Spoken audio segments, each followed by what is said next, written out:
Ça fait maintenant largement plus de 10 ans que j'ai commencé le business en ligne, que en effet j'ai quand même bien gagné ma vie pendant ces 10 ans, donc j'aurais eu l'opportunité de placer une bonne partie de cet argent, etc. Chose que finalement j'ai trop peu fait. Je l'ai fait, mais trop peu par rapport à ce que j'aurais pu faire, on va dire. Et avec le recul, ce que je peux recommander à tous les gens qui se sont concernés par ce que je suis en train de dire, c'est chercher à vous éduquer financièrement. On a tous les trois des profils. Je pense aux voitures, aux trucs comme ça, on se voit un peu, quoi. Enfin, moi j'aime bien, mais la réalité c'est toujours pareil. Tu as 60 000, bah, ils vont la mettre à 100 000 € l'écotaxe. Tu veux acheter quoi? Enfin, au bout d'un moment, J'avoue. c'est-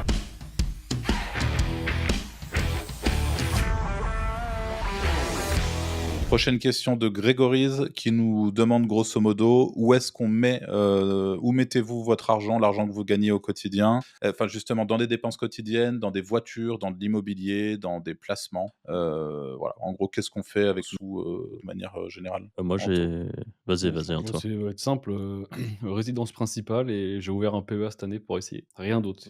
Moi pareil, j'ai une ERP, j'ai des, placements dans différents trucs, mais j'ai pas de bel monde, j'ai pas de belle voiture, je suis pas très, je m'en fous un peu en vrai. Donc mais je préfère avoir du MSCI World. Et moi, pour développer légèrement plus la question, je considère que c'est un des gros, «points noirs» entre guillemets, parce que ça fait maintenant largement plus de 10 ans, que j'ai commencé le business en ligne, que en effet, j'ai quand même bien gagné ma vie, pendant ces 10 ans, donc j'aurais eu l'opportunité de placer une bonne partie de cet argent, et cetera. Chose que finalement j'ai trop peu fait. Je l'ai fait, mais trop peu par rapport à ce que j'aurais pu faire, on va dire. Et avec le recul, ce que je peux recommander à tous les gens qui se sont concernés par ce que je suis en train de dire, c'est chercher à vous éduquer financièrement. En fait, c'est deux compétences qui sont très différentes, le business et l'éducation financière, et ça va te perdre. Et je pense qu'il y a moi en tout cas à l'époque, venant d'un monde où l'éducation financière c'était pas du tout un sujet, mais alors absolument pas.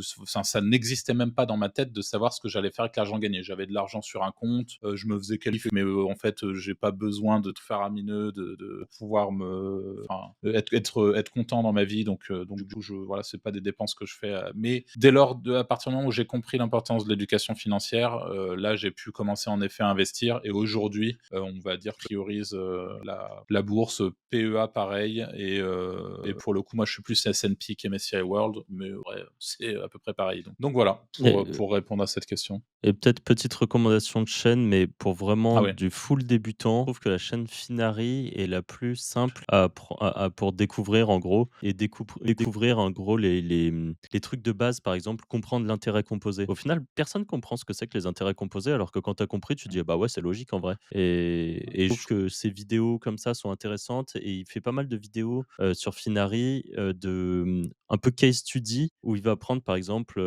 machin qui est, je sais pas, qui travaille dans le BTP, qui gagne 3 000 € par mois et qui veut investir, comment il pourrait faire?